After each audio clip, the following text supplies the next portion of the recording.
Are you ready?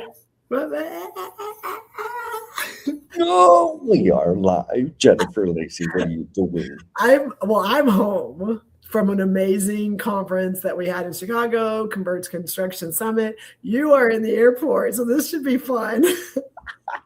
Yeah, this might be the only time, and I'm happy that there's going to be evidence of me using my inside voice. Okay, yes, because I've already heard it this morning. I'm like, okay, the energy's a little bit lower than usual. I'm trying not to get arrested by security here for being super loud. Oh my. Okay, so you're back home. Yes, Are you energized? Are you depleted? Is your brain exploding from all the amazingness from Converge this week? yes. To everything you just said, like everything. Yes, still on a high from like all of the conversations and the people and the connectivity. You know me is that I am the biggest. I'm one of the biggest extroverted introverts. I think is the Yep. way I say it Yep. because when I am in those rooms, I try to give every person like the time and the space and the presence and make sure that I'm there and by doing that and by creating those connections and being there, I am completely drained when I'm done. And so it's like it was amazing and I gave it so much. And then like my body's like crash. And so I definitely took a nap or two on the plane ride home yesterday. Nice. Nice. Very nice. Look, we got Miss Oh, Becky. we have that's a blue heart. That's a blue heart person. Look I'm so at excited. her. Becky, you Yeah, don't know yet, but you're a blue heart. So put a blue heart and then I'll tell you what it is in a minute. yeah. Well, we got to hang out with her in We did Chicago. So, in Chicago, and so and again, we she got a lot of. knows. We may have some new people jumping on this. She knows I don't have an inside voice. Oh man, we got people popping. I know, Okay, so aren't you? before, let's just let people know what we're going to be Yes. tinkering around with today is your need for control is silently breaking you. But I before love that, and hate this topic so much. I know that's why I like it. So let's do the housekeeping, Okay. Jennifer. Okay. So those of you that are out there that this popped up and you see these crazy people talking on screen, you're like, what is going on over here? Or you found us through other avenues. We ask you if this is the first time that you've either been on our live stream, first time, or you've been out there listening, kind of paying attention, but you haven't typed anything, or you haven't added your voice, or you haven't shared anything in the text, then we're talking to you because we don't know you're there unless you type and you add comments. So if you're in the background, a lot in the background. And we love if you're in the background watching and kind of lurking around. But even if it's just one little icon, if you'll let us know, that gives us one, we can recognize you because we love having people come and jump on. But it also lets all of our No BS tribe connect with you and follow your content and engage with you. And anyone that adds a comment, adds a heart, adds an emoji, adds anything in the comments, they get put into the randomizer, which it's so ironic that Becky is the one already adding all these things, is because anyone that goes into the randomizer at the end, before we get off, Jesse pushes a button. And Jesse, what happens when they go into the randomizer? Well, Jennifer, let me tell you. For all the comments and the hearts and all the things, you get in the randomizer. It's a little raffle at the top of the hour. I will do the button clicking, and the name that gets selected gets a 1 month pass to Emotional Bungee Jumpers and Cultivation Crew, Yes. where we work on like the skills that can amplify your career that most people are too scared to touch. Yes, that part. Yes. So we have fun and it's scary and it's vulnerable and you leave like really making big impactful choices when you get off. So yes. Another Yeah. one. Oh, we got another blue heart. Let me see. Let me see. We got another person we saw this week. Oh yeah, Miss Jory. I What's know. going on? That was so. And the one thing that I'm going to whine about from Converge was that like Jory and I were in the middle of a conversation and it was just people. So I never really got to have a full, deep conversation with all the people. But it was still awesome because I got to connect with everybody. So it was Yes. fantastic. Jory, glad you're here. Yes. We got Miss Jackie. She says lurkers. Yes, we love Yeah. the lurkers jerky. And Jackie, I know you got your live stream, so folks hit up Jackie because she's got a lot of good stuff going out there. Um, Yes. Make sure you connect with the blue hearts. And if you're a blue heart, connect with anyone that's in the comment because they are rock stars. yeah, and you know this guy?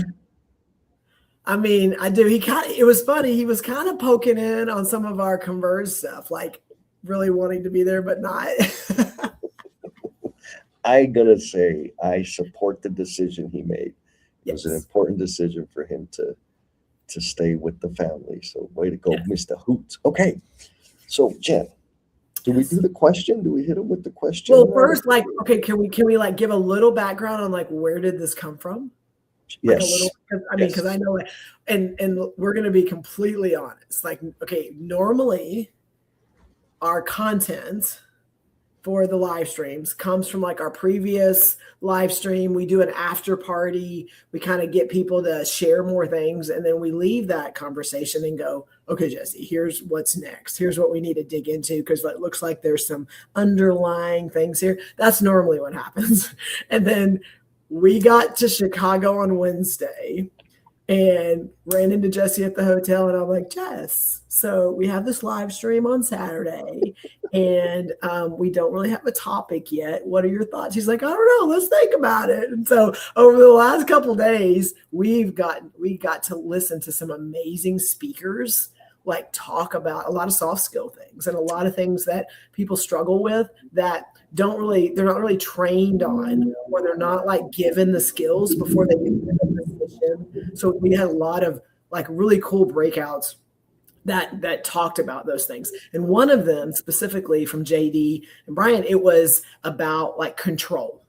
And it was, and they did it last year and they're doing it again this year on like the really focusing on the things that are in your circle of control versus the things that are not in your circle of control, and that things that you give effort to and you give energy to that you really can't do anything about, which I love. And you and I talk about that a lot. My question was, what if it is in your circle of control? It is what you do have influence and agency over, and you need to let it go. That was the okay, but what if I do control it, but it's hurting me or it's hurting the people that are there because I won't let go. And that's kind of where this and you were like, noted, I got a topic, and that's where we are today. Well, and here's the thing, like I agree, and it's the human thing that we all deal with. The reason I got lit up about it is because at Converge, and folks, if you're out there and you were at Converge, follow Becky's example, drop a little croissant in the chat. If you know, you know. The things that we were doing is awesome because one of the guys there, he mentioned like, what do you think so far? And he's like, I think Megan asked the question, like, how would you describe this to somebody if it was their first time? And he's like, you got to be ready to get weird. Yes. And I could see, right? So there was like 18 new people. And it's kind of like, wait a minute, there's a bunch of like business people, there's professionals here. And we're in this, fancy place with the chairs and whatever. But it wasn't like stuffy, right? Like it was like, wait a minute, is this?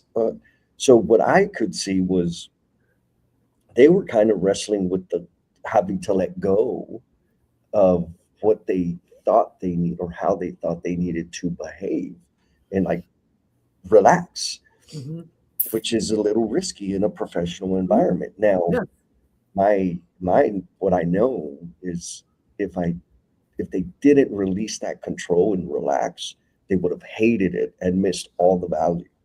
And so when you brought the topic, I'm like, oh yeah, there's so much here. Now I want to be clear, especially for the lurkers, like if control, like it's okay. No judgment. You're living, you're surviving, you're building your life. But I also want to say that, man, you just let go a little bit.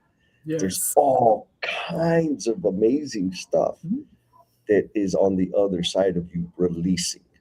Yep. So anyway, that's where the topic came from. Yes, yes, yes. All right, so we're gonna do some shout outs and Okay, then do we're it, gonna do it, do get it. into the question. You know Yes. this I do. I amazing. got to spend so much time with Erin. I got to meet her in person. She's one of my virtual people that I have gotten to love. And then we got to spend a lot of time together talking and hanging out and stuff. And so, yes, very much, Erin, thank you. And I love you so much. She's amazing, so amazing. Then we got Mr. Milo coming in from the OKC. Uh, we got Christy Williams coming in from Florida. Christy, are you Welcome. welcome? I think Christy's a first timer. Okay, if this is your first time adding, then please put a blue heart in the comments so that we can give you some love. Yes, yes. And we got Jaden coming in from YouTube land. She says hi. Oh, Linda Clark, Linda, fellow Linda, come troublemaker. on. Yeah, we got a party going on They're here. rolling in. It's the topic, Jesse. It's absolutely the topic because I am a not even a recovering. I am an actively trying to let go of control person. Oh, and then we got Hoot says, Joe Carlin, I love that. Where can we find that video? Maybe there's a link that hasn't come through. Um, well, all right, we're going to get this party started. So Okay. Jackie says, release is scary, but can be so rewarding. Jaden dropped the blue heart on the YouTube. So we're going to have to go back and follow and support Jaden. Thank you for being here. All right, Jen, Yes. question number one. Okay. What is the difference between being responsible and being in control? Okay. Well, I'm going to give you my best shot at this, and then we're going to hopefully the audience gives us their responses. So, I think a lot of times when we think about control, our first thought, because it's usually the conversation is at work in my mind. That's where it usually starts. And so I think it's like for me, the control is like I know what the outcome should be. I know what the goal is. And I need to make sure that I'm putting the steps in place so that everyone is on the same page. Everyone knows what we need to do. Everyone knows where we're trying to go so that we don't get off task. That's in my mind and where control comes in play at work. And if you're the leader or you're the person in charge, then some of that is, your responsibility to help the people that you are leading. I think where for me the struggle is that I can put all these things in place and I know in my mind even maybe what the outcome should be and what it should take and how long and all the things, all the manpower and all the things. And I want to continue to be right there controlling it so that it doesn't get off track. And if that's my job, that's great. But if it's not my job and I have people that it is their job, then by me doing that, it's doing a couple of things. Number one, it's taking me out of an area that I could be adding impact and influence to go over here and micromanage something. That's one thing. So it's not allowing me to go and do the bigger things that maybe that's my role and what I should do. The other is it is hurting my people. Mm. Hurting my people because yes, I can control it, but what are they learning? How are they growing? How are they failing? Because just I don't know about you, but my biggest growth learning opportunities have not been the big wins. It has been the times I have screwed something up and went, okay, don't do that again.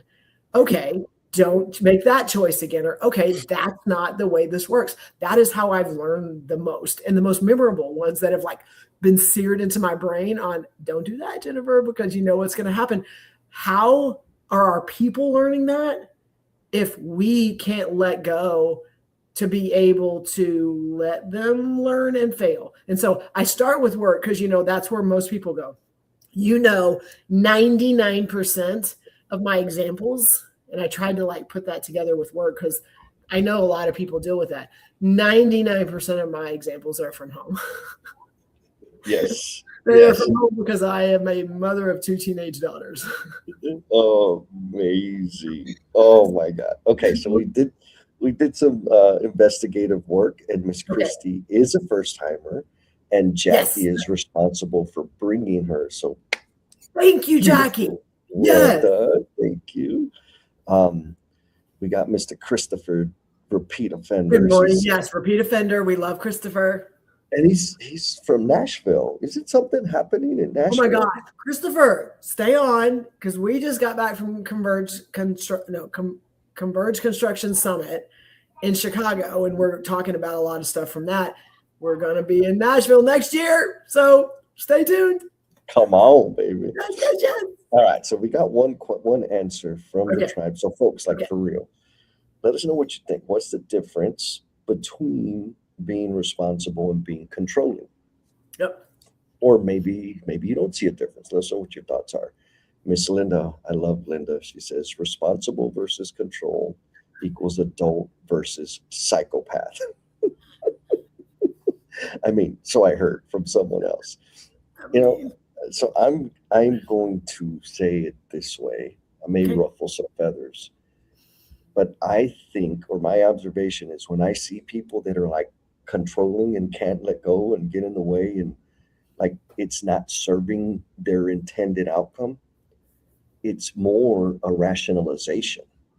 They say, well, I'm just being responsible. I'm just making sure things work out. I'm just making sure. And it's like, yeah, but nobody's enjoying this. It's a negative situation. Nobody's learning anything. And you're a psychopath because you can't just let things be. What do you think about that, Jeff? I think that I love that. They're masking it. It's like the wolf in sheep's clothing. I think they're like, oh, I'm just being responsible because of my role. And like it makes them feel better. And it makes them feel like if someone asks them, oh, yes, I did this and I took control of this. And I like they're doing it for themselves. And okay, that's fine because we all have roles and responsibilities and objectives and goals and things that are on our plate. But Yes. if your control only serves you, then is it necessary? And I'm asking that question because that is what has to go through my mind most of the time when I am trying to control outcomes with my children. It's serving me. It is serving me. I'm going to say it. It is serving me. It is not serving them. I love, folks. Y'all don't know how happy I am to hear Jen say that out loud. We get a shout out. Margarita Alda Jerry says hello, coming in from YouTube land. So I get to be just like super critical up here and judgy, because I don't know that I have control issues. I'm sure I do, especially about time. Oh, you do. But we'll go with that. We'll just keep going. Well, I'm pretty laid back on most things, but and you touched on something super important, is especially with like the familial control stuff. I'll say a quick story. I was working with the group of parents and middle school kids, and one of the mothers was complaining, like, my son is so, dependent and he doesn't do anything for himself and wah, wah, wah, wah, wah. And she's like, how old were you when you learned to cook? I was like, 10. She's like, oh my God, like that's so young. Like, mom had 3 jobs and she was going to night school, right? And so, anyways, we're all kind of at this little retreat and fixing lunch and fixing food. And so I took the boys. I'm like, come on, guys, we're going to go prep the meals, do the cutting of the vegetables and everything else. And then here comes mom. And I'm like, no, we got it. We got it. I just want to make sure y'all have everything you need. Okay. And so I give him, I'm like, dude, I need you to chop the celery. And I see her out. With a knife? Yeah. This freaking 13-year-old boy, like, come on. And mom, like, she, little by little, she just inched, and took the knife away from him.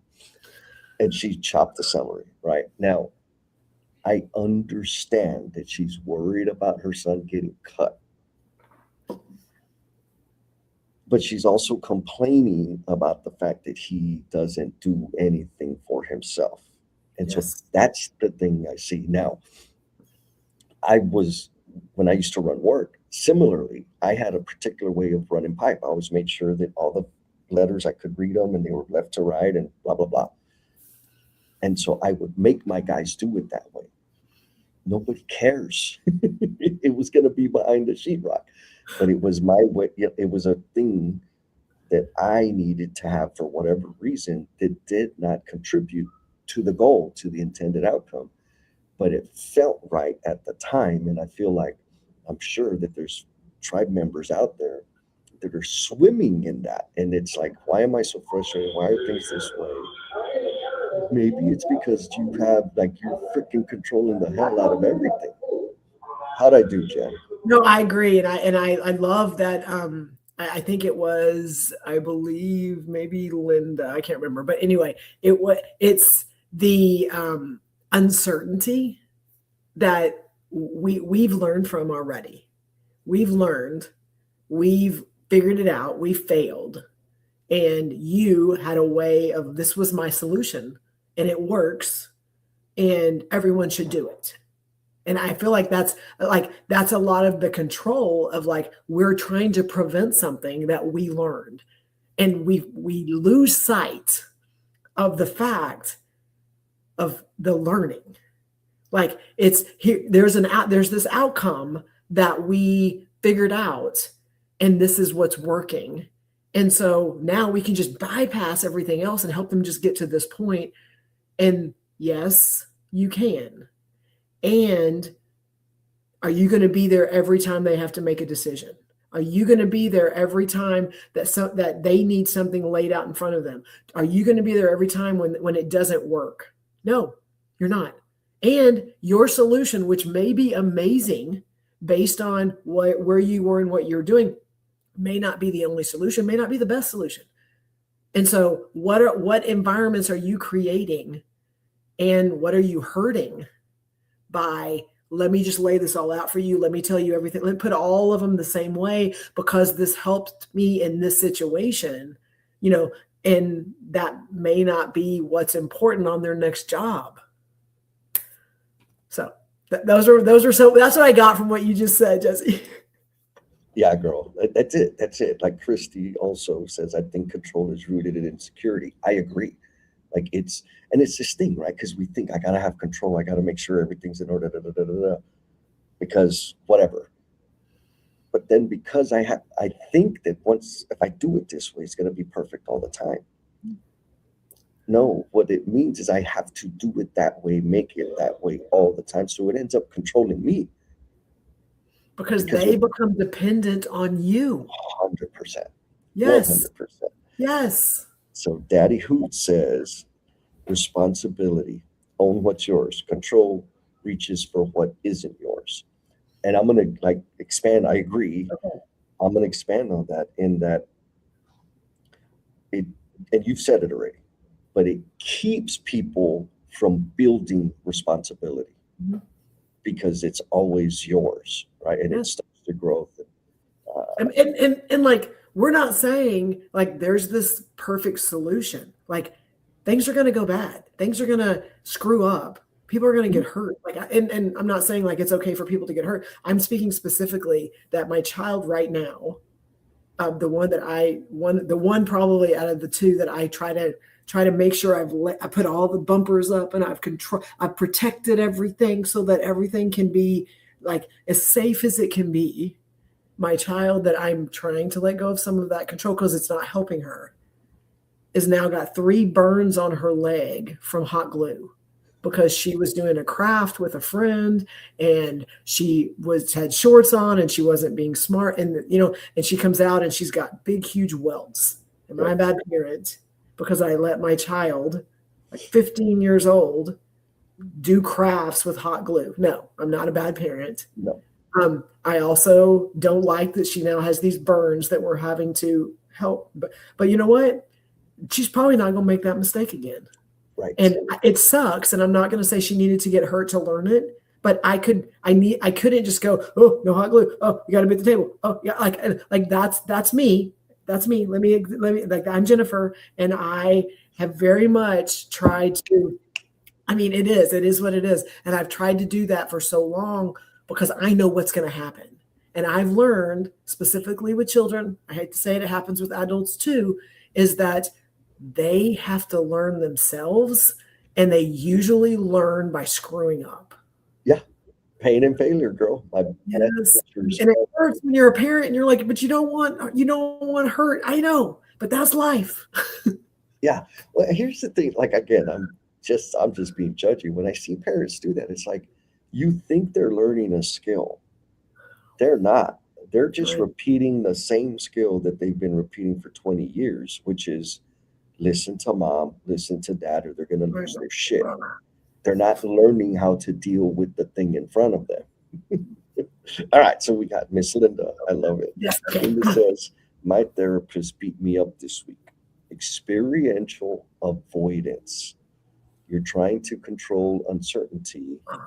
Oh, thanks for choosing violence. This is relevant. Jen, you know anything about trying to control uncertainty? Yes. Like it sucks when you know what the answer is, you know what the solution is, and you know all the things that are going to happen if they don't make the right choice. And so if they would just listen, then everything is going to work out exactly the way that I think it should work out. Like I know that, and I have experienced that, and I have lots of experience with that. And did not help. It did not help my children, but it hurt me. It hurt me because I'm angry and upset and irritated all the damn time because I'm telling them and they're not listening. I don't know about your kids because I mean, a lot of people have kids out there.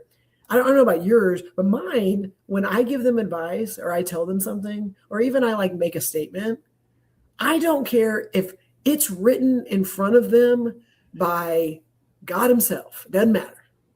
Like their first reaction is like, well, da da da da da.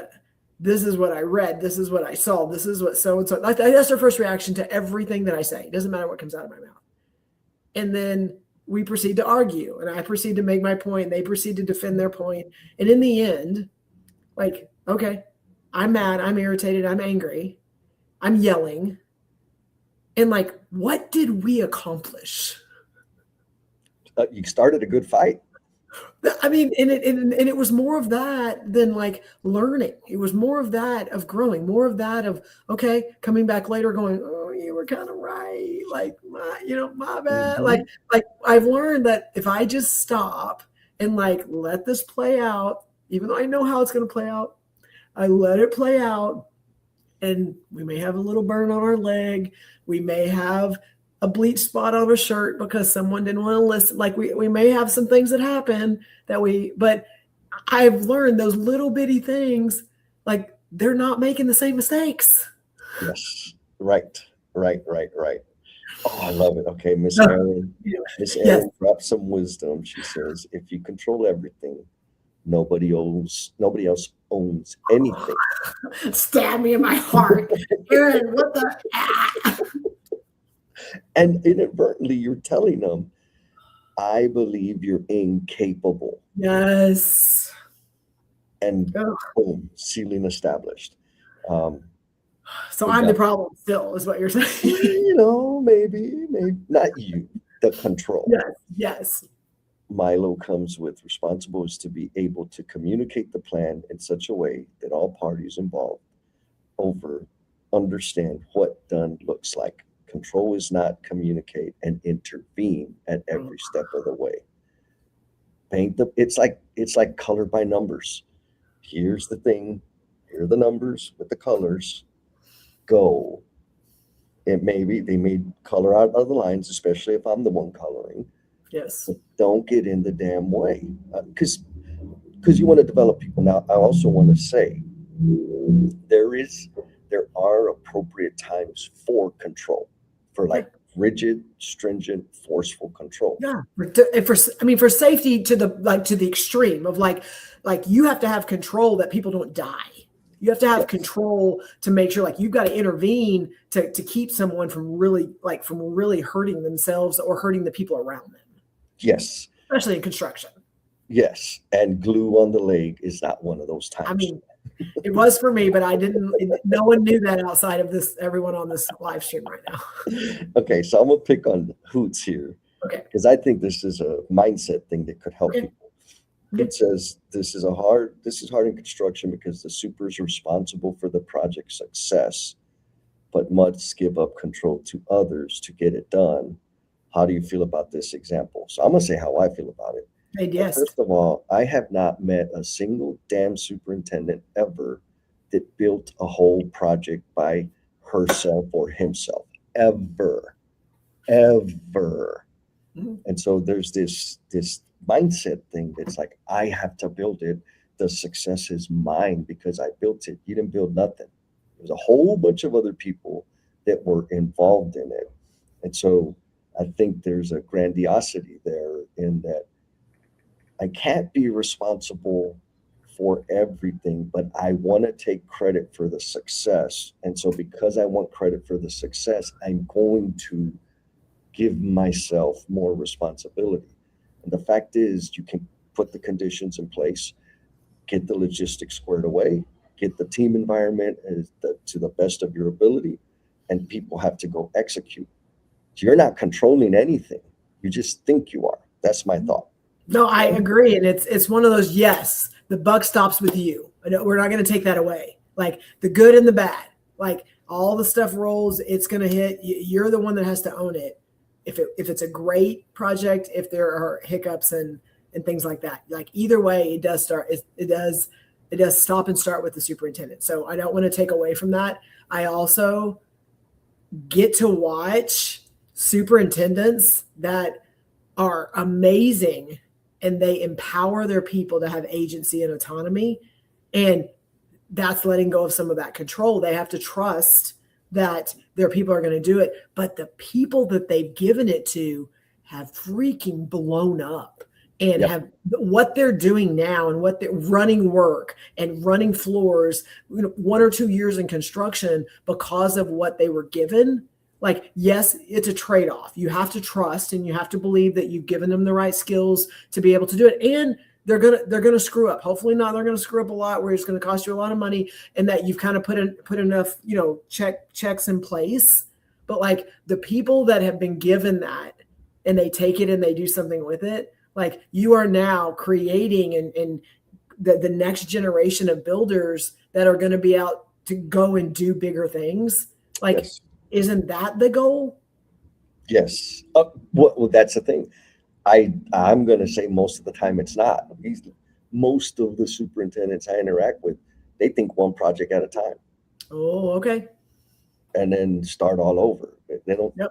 like until they got the highlights, they start saying, oh shit, I could have done better. Now, push back on you, Adam. He says, but they're still held responsible to get the work done. Absolutely. Again, this is a single-minded, short-sighted, selfish perspective.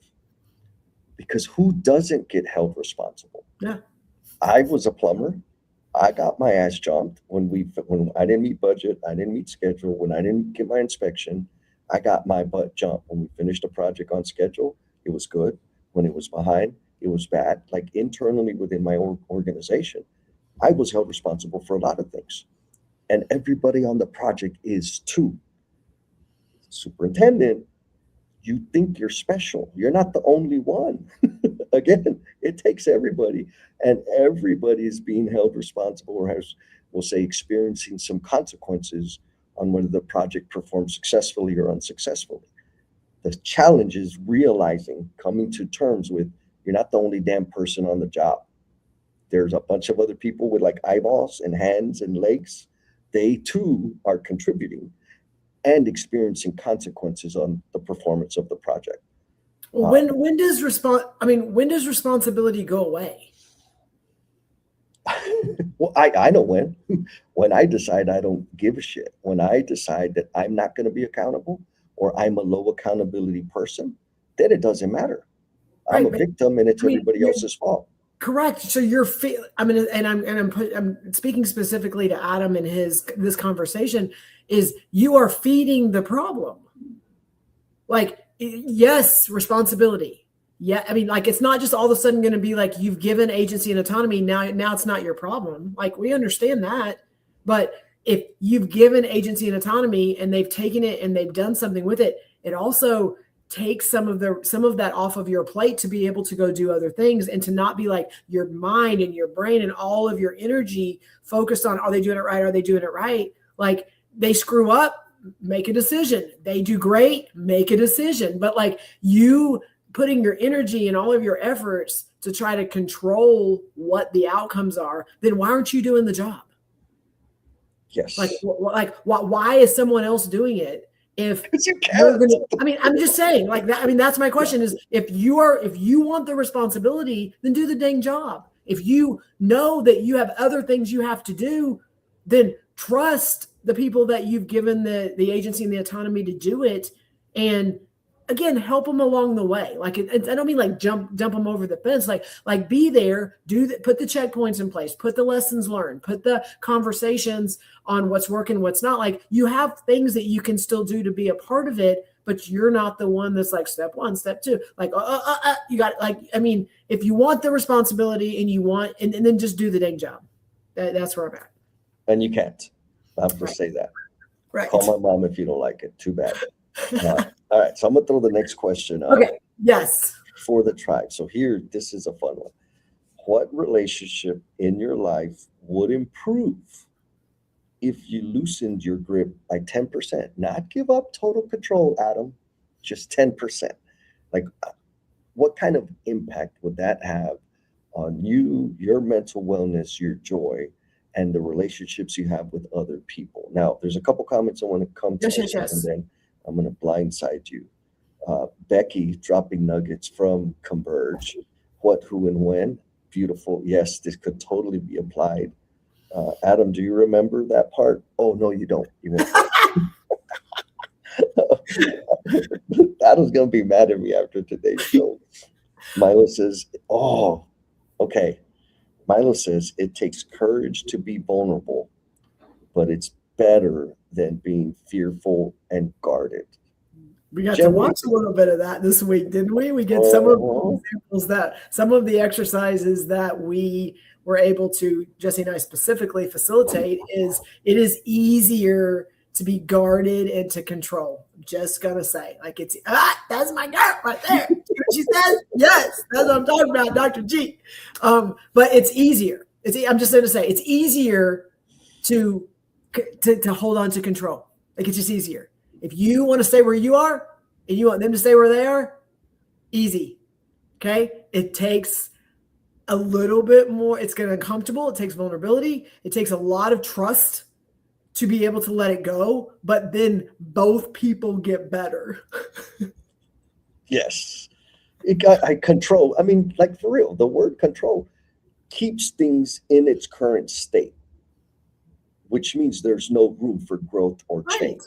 Yes. Right. And those of us that are continuous improvement maniacs with the control streak, that we're contributing to the frustration that we're living. What do you think? Yes. Yes. Christopher says, I'm sure it was when I was talking. So yes. Oh, 100%. 100%. All right. Mr. Jim says. Answer, and then I'm going to ask you that question because I want you to. Okay.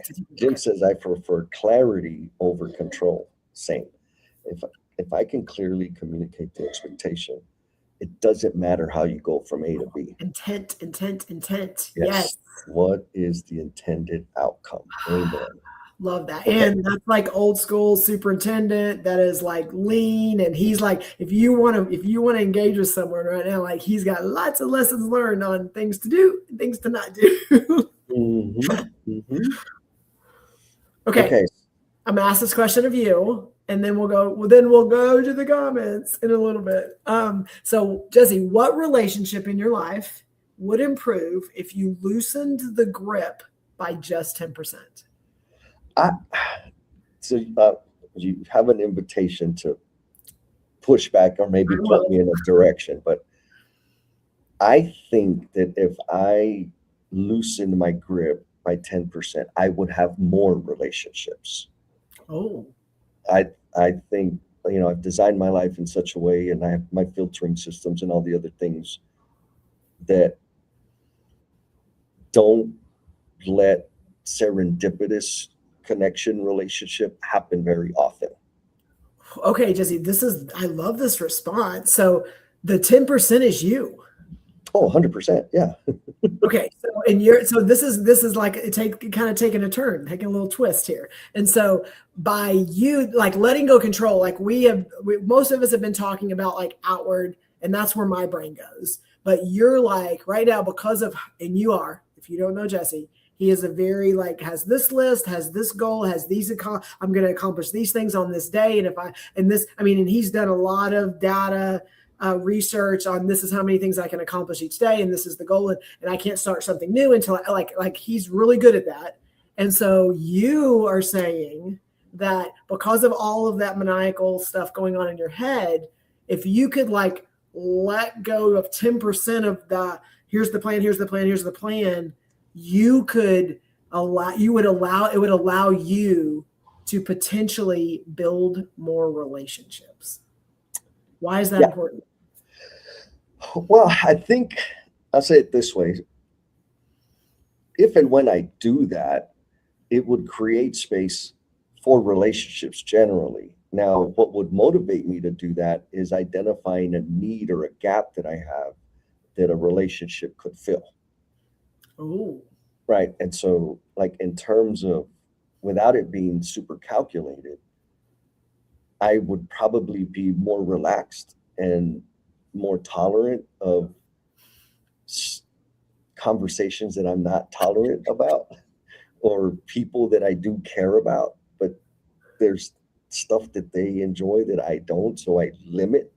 And so it could have, different add facets to some of the current relationships I have, or introduce somebody that I would typically, like, I'll give you an example. We're in a group, person I don't really know, we're talking, they come in, they start talking about football. They're dead to me. Like, if that's what you're going to talk about, I got to go. Now, if I didn't have like the 10% and just lowered that a little bit and listen and maybe say, oh, why is that team? Why are you crazy about it? Oh, is that where you're from? Oh, what do you do? Like, this person seems pretty cool. But right now, that's not how it happens. Like, okay, right. All right, you care about, whoever. Awesome. I don't. Deuce. I'm out. So it's like you have this filtering system of like, as soon as a word or a conversation goes in a direction, doesn't matter. If I bring up something, we're a little bit different because we talk a lot, but if it's a new person and they bring up a topic that in your mind, that's not really on my interest list, it automatically creates a wall. Yeah. It irrelevant of the value they could bring, all the things that potentially could be there, that they just happen to like something that you don't like, which, Jesse, is effing normal, that I like things that you don't like and you like things that I don't like. Just so I'm just putting it out there that it's normal that most people that you're in relationships with, you are not 100% aligned. I'm just going to put that out there. Yeah. And so your filtering system your operating system has worked for you on, this is what's important to me, and I can make these other things not important. Yes. And so you said it out loud, and every time we say something out loud, that we have the opportunity to pick it apart. And so and you answered it, but I want you to answer it again. Like, why is you loosening the grip and allowing yourself to potentially be open more to building why does that even matter? Like, right now your business is great. Right now you have a lot of cool people around you. Why does it matter? It doesn't. Like, right now things are phenomenal. I'm able to contribute to the degree that I want to contribute. I'm learning and connecting, and the amount of joy I have is ultimate. Okay. So I don't see a need for it, which is why I'm okay with it. Do you feel right now, based on, and this is, I want to dig one more time, is you meet a lot of people like real fast, and you're, hey, I want to connect with you, want to whatever, can we have a follow-up, all that. You have people like that, and you again, through your operating system, I'm going to call it now, your operating system, you have very much like pushing them to the side. Like, I feel like you're like, okay, yes, no, whatever. Has there been someone that you were like, don't have time for you, we're not aligned, we're not on the same page, that you did that and found out later that it was a mistake, or it was someone that when they came back around, you were like, oh, I probably could have given them more time? Yeah, no, that happens a lot. because Okay. like, and I'm super judgy, right? If somebody was talking about what's the thing that people they have like, oh, fantasy, like fantasy football Yeah. or sports in general. I know how much time it takes to watch a game. Uh-huh. So that's hours a day, usually a whole weekend. And then following the highlights and and they're watching, they're talking about their fantasy thing. So for me, the calculation is this: like, if they want to talk about sports, they spend at least 10 hours a week thinking in that space. I don't spend any time in that space. And so if I get into this conversation, it's going to be 30 minutes of something I don't care about. So I don't want to be in the conversation because they care more about it than I do. I'll talk about the Spurs because they're in the playoffs and I have some personal connection there, but whatever. Now, so what that means is I'm just not going to openly or intentionally connect with the person and understand, I, like, whatever. Now, what you asked was, has that ever come back? Like, yes, the same person loves the Steelers or whoever, and then we're in a different setting, and the questions that they're asking and the things they're contributing, like, ooh, I like the way that person thinks. Now I'm interested in learning more. Maybe we could connect. Maybe I could help, or maybe they can help me in some way. But there's more depth to that person that now I'm curious and more open to letting something happen. Whereas when it's just, again, I'm using sports because it's the easiest example. I don't see any depth. I don't have time for that. Oof. Okay, so number one, let's just own your judgy. You're very judgy. And so, and again, we're all allowed to have our own opinions of things like that. I think, and this may be a follow up conversation because we got some more comments Yes. too, is that sometimes yes, you have this filtering system, this operating system that like shuts people out. Like, that's not my company. I think it's also, what's the goal? Is the goal to build relationships? Is the goal to make that person feel heard? Is that goal to take the time to be able to understand? But like it's the goal. If you're somewhere and you're networking and that's your goal, is like, I got to meet people and I want to build connections and I want to make sure that I'm growing my community so that that whatever the goal, whatever you're trying to accomplish, then you may have to. And I don't know about you, but I know I have been in conversations with people sometimes the rabbit holes Jesse goes down, that it is important to him. And he has just figured out something that like he is so excited about that I will probably not ever take any time in my life to go and figure it out. But it's also, Jesse's important to me. And he just figured something out and I'm excited for him. So him talking to me and me taking that time and listening, that's important. That's a goal of mine, to make sure that I'm present and I'm there for the people that I care about. Then, that's a choice. Or I could be like, Jesse, I don't care. I'm never going to go down this road. Like, you get to make those choices. And so like when you're talking about control and you're talking about the things that like what you allow and what you don't allow, like first you've got to be able to do a little bit of self-reflection on like, my first filter is this person important to me? and I hate to say that, and it's so basic, but like if they're important to me, then I need to go, am I going to allow the time? Because I'm going to tell you that based on my conversations with Jesse, is any time we're talking, okay, it is a decision that Jesse has made that I am going to interact and have this conversation with Jennifer instead of doing something else. And it is a choice. And again, we get to make those choices. And so we can't make the choice and then be mad and resentful about it. So he can't get mad at me if he's not over here accomplishing one of his goals because he's giving me time. And Yes. like, I'm saying that because and everyone's like, well, yeah, no, I'm just saying like we impose those things on people because we're judgy or because we don't agree, but we just sit in that space and then are mad because we didn't get something else done. And I know that's kind of around, but like, okay, wrap it up, Jesse. Yeah. No, I'll say this. Like, I don't get mad for not getting invited to Super Bowl parties and games and this. Actually, Adam Hoots, Adam probably remember this. We're in New Orleans. He had tickets to the Saints game, and he invited me, and I'm like, I would love to hang out, but no, I'm not going to go, because all I did was like this. We're talking 4 to 6 hours of sitting with people I don't, not Adam, but like other strangers yelling and shit. Like, no, I don't want that. Would it have been awesome? Hell yeah.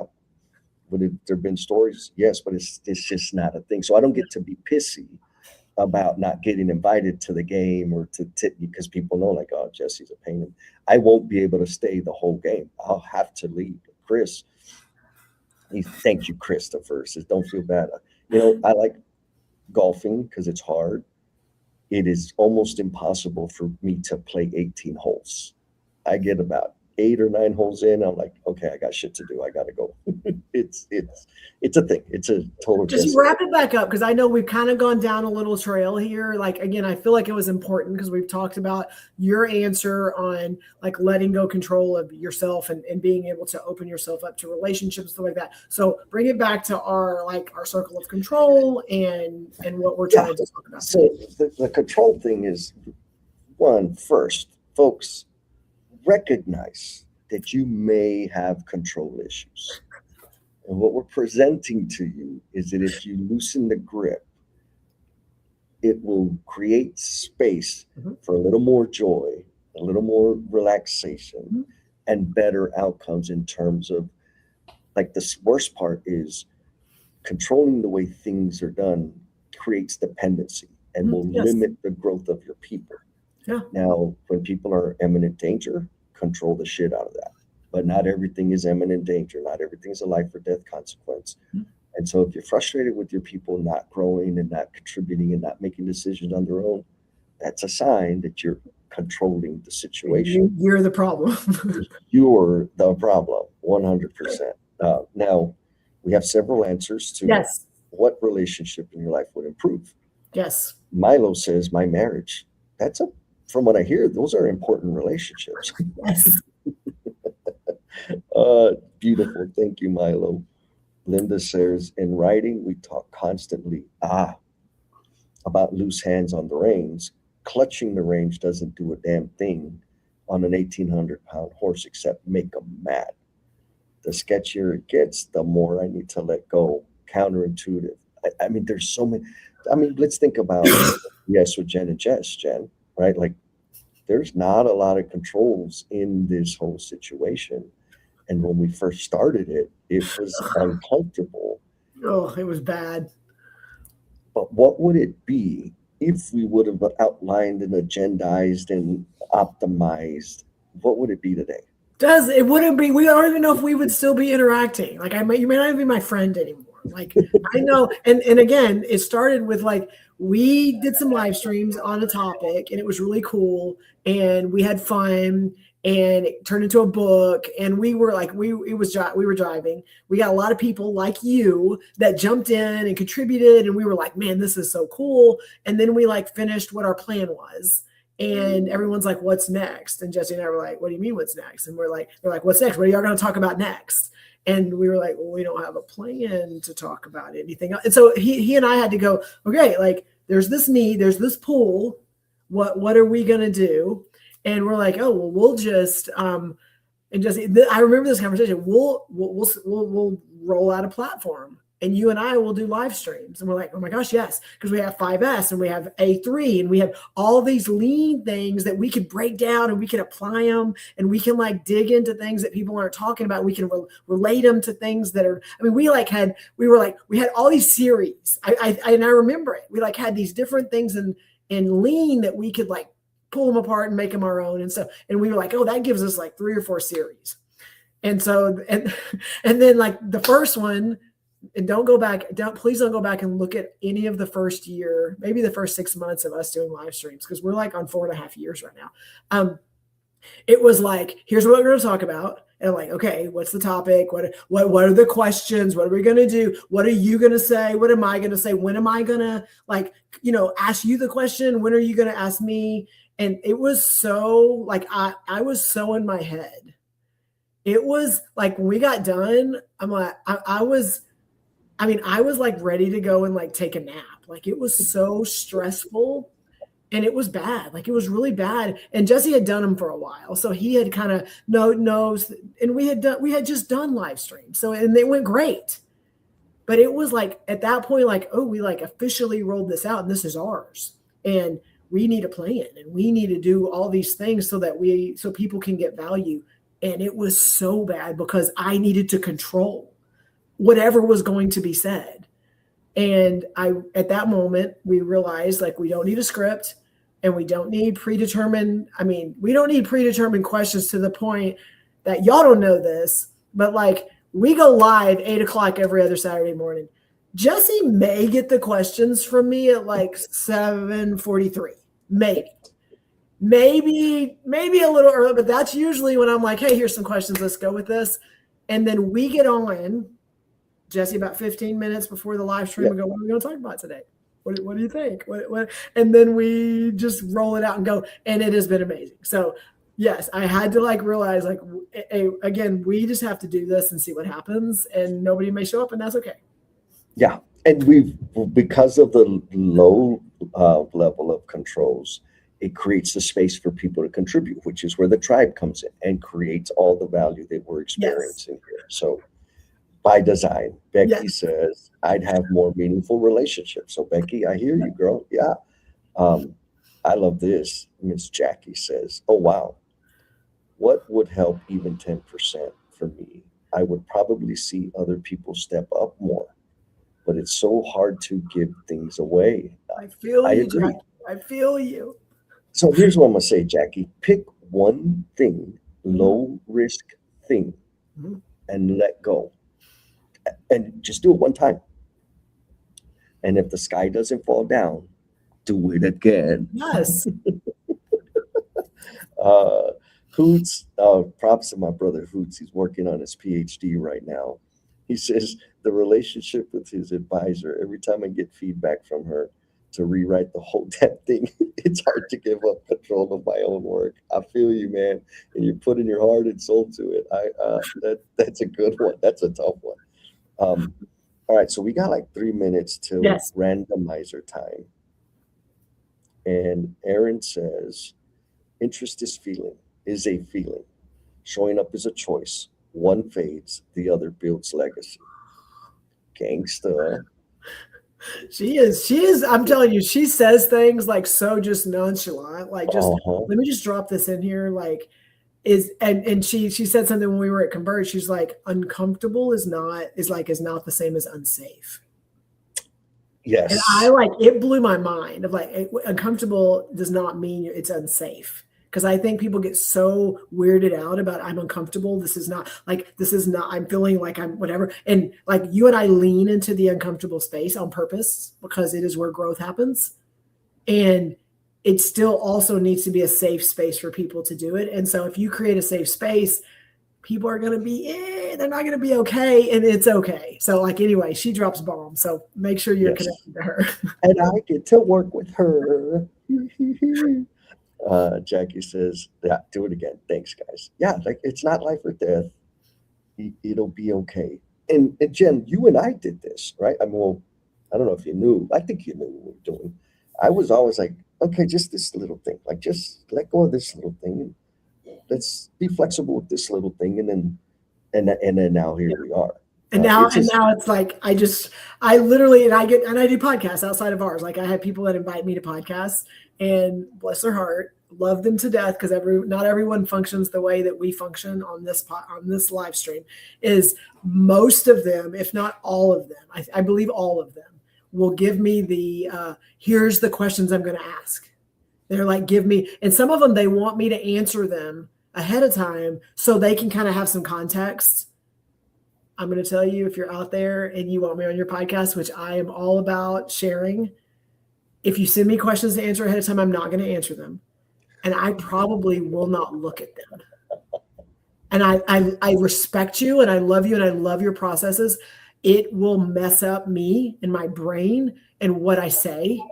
And I have just said, for me to be authentic, it will hit me. You'll get raw feedback, but it has been, again, me the most valuable. So there you go. Love it. And that's coming. I think I found the video, Jen. Well, no, That don't do it. No. this was the New Orleans conference, LCI Congress. Jen was speaking that day, and I love it. Here's what I love, Jen. I'm picking on you, but I love because the amount of impact that you have now is exponentially greater than back then, and the fun that you have. Before that Congress, she was speaking. She was pacing back and forth in the exhibit hall, reviewing her card, and I'm like, oh wow, like, oh wow, oh damn, like she was getting, and you're amazing and you're phenomenal, and you didn't need all of that, Yeah. and I think now because of where you come from, it's super super impactful. But Okay. for me, it was letting go of the outcome. I think it's kind of weird because it's not really a person or whatever. I had to let go of the outcome that in my mind, this is exactly what is happening. As soon as I let go of what in my mind, the perfect outcome could be, it became so much more than what my brain was allowing me to see. Okay, so I can't remember who said this. He's a producer, like world renowned, world class music producer. When he works with artists, the focus is, he says, we don't even think about the outcome. The only thing we can control are the inputs. What are we going to do? How are we going to prepare? How are we going to practice? How are we going to adjust?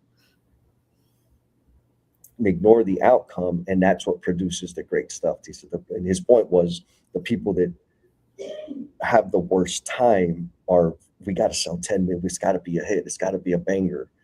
And it just screws the creativeness that's necessary to produce amazing. Well, we saw that, and I know you got to do randomizer, but we saw that this week at Converge because I had a session, and it was a session that I kind of got free reign. They didn't put limitations on it, and I love when someone goes, just come and talk about whatever. And so I put a session together that I'd never done. I'd never done a workshop like that, and it was some stuff that was very important to me, but also. This, and multiple people that were there, you may not know this, but I was like, it was like, hold my beer, like hold my beer. Let's see what happens. And I told you, we're going to do an experiment, and it could be freaking amazing, or it could be a disaster. And it will give me data points to let me know if this is something I should lean into, or if, hey, let's not do this again. And I mean, like, this, not many people know that, but that is how I went into it. And it was like completely upside down from what was happening and what had been happening up until that point. And lucky for me, there were a lot of positive takeaways from it based on the exercises that we did. But I was like, oh, we'll see. I mean, I don't know. It may be great. It may not. It was awesome. It was really good. And yes, perfect example. The Jen in New Orleans would never have done that. No. Okay, so I'm going to throw this question up for the tribe, and we're going to do the randomizer. Okay. So tribe, here's the question. Answer this if you're courageous. Drop your answer in the comments. What is the cost of holding on? The cost of keeping control, not the benefit. The cost. What is it costing you? I know my answers, but I want to do the randomizer, and then I will give you my there's two things for me, two big things. Yes. Randomizer. All right, let me pull that. Okay, so again, if you made a comment, you're in the randomizer, and then Jesse's going to do the randomizer. If your name gets picked, you will get an email, and you'll get invited to come and hang out with us, probably in June or July, to come and hang out with Emotional Bungee Jumpers and hang out with Cultivation Crew. And it's just like leveling up your leadership skills and hanging out with cool people. Yeah, here we go. Here we go. Can you see it? Oh my goodness. Who's it gonna be? Oh, Jesse, no, you did you rig it? I did not. Okay, Becky, first of all, I had a conversation with Jesse in Chicago, and I was like, hey, I talked to Becky, and we talked about No BS, we talked about Cultivation Crew, and I always win the challenges, and so I always have free, like, hey, come visit and check it out. And so I was like, hey, I'm going to give Becky my free entry, so just be ready for the email. And he's like, no problem, Jesse. Now you don't even need it from me, Becky, because you got a free one, which means you could also invites, we could also tag, I can bring somebody else. So if you have somebody else that you also think would be good, we can do that as well. So There you go. That's a good move there. I'm super happy it was Spanky. And no, I didn't rig it. I wish I could. All right, so we got some heavy answers here. okay, Mia let's go. says, not living Yes. fully. Mm-mm-mm. And Maya was the ultimate Oh my gosh. photographer at Yes. the event. Go follow. If you're not following her yet, go to LinkedIn and follow her, because she has already started posting videos and photos of the Converge Construction Summit event. And she's like, I mean, again, she's an amazing photographer, but she's also an even more amazing person. Yeah, I got to sit next to her. It was awesome. Oh man, we got the answers rolling Okay, in. come on. Yes. Got Milo, lack of joy. Yep. Yeah. Jackie says, extra stress, big old headache, health and relationships. Man, these aren't small things, Jen.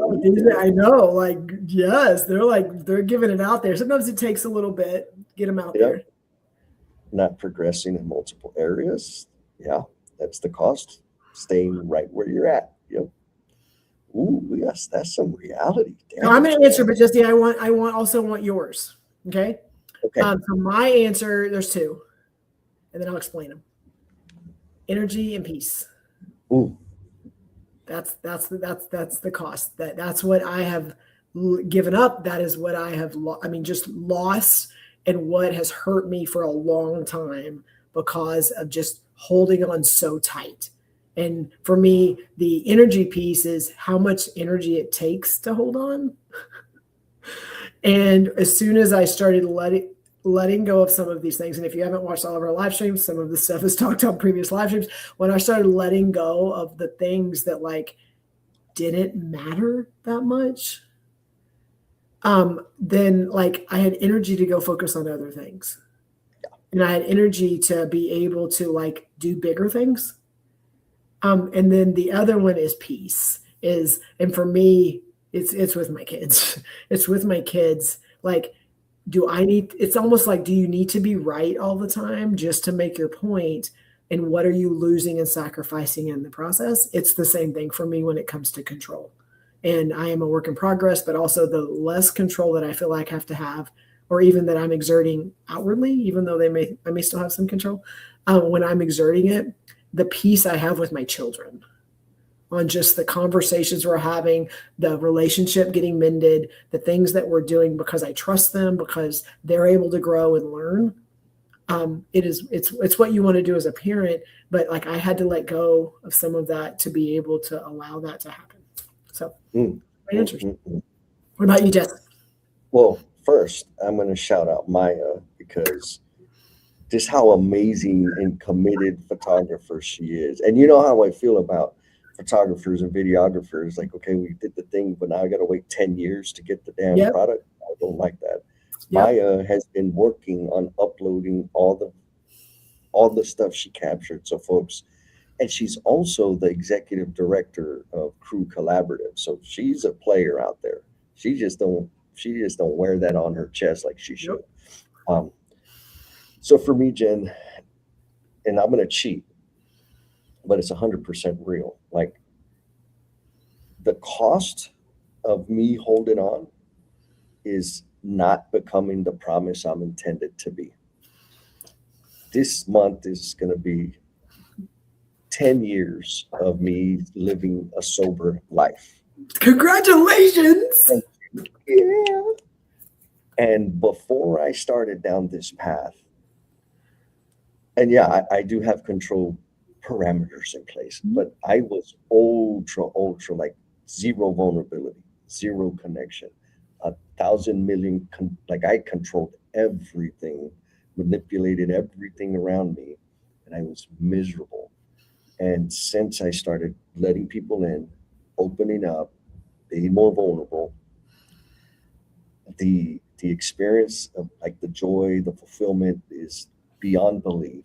And the ways that I can contribute and serve others just continues to expand and grow. And so for me, when I get in those, moments where it's like, I got to stop this, I got to stop that, I got to, like, no, you don't, stupid. Because the option, like, yes, I can, Mhm. but I will be making a choice to minimize all the other things that really bring meaning and value and flavor to my life. That's all. That's I all. mean, that's all. That's all. Oh my gosh, Jesse. So again, one, I got to hang out with you this week, which I always love when we get to hang out in person. Even though I looked and I didn't get a selfie, I don't think I got a selfie with you, just you. No. Yeah. Yeah. Jesse, that never happens. That's okay. I got a lot of other selfies. I got tons of selfies, but it was, yes, it was fun. And it was, but also two things. Number one is we do not have an after party today, which we normally do. So if you're new, just know that we normally have an after party after the live stream where you get to get on and just talk. You don't have to be on video. So come back so that you can be on the after party next time. And then Jesse, you don't know this yet, but next time we have a live stream in 2 weeks, I'll be on vacation, but I'll be somewhere that I can still jump on. I just won't have my normal background in. So I will be joining from Philadelphia because my family's going up there to hang out. So we'll have a fun conversation while we're there. Yeah. All right. Well, let me shout out Christopher. He Yes. said the thing we'll be sacrificing is the growth of those around you, 100%. But Jen, we managed to get through all three I know, and questions. you didn't get in trouble. You're still at the airport. You're about to leave Chicago, and no one came and like pulled you and told you like you're not allowed to be here. So I'm glad that I'm glad you were able to make it all the way through.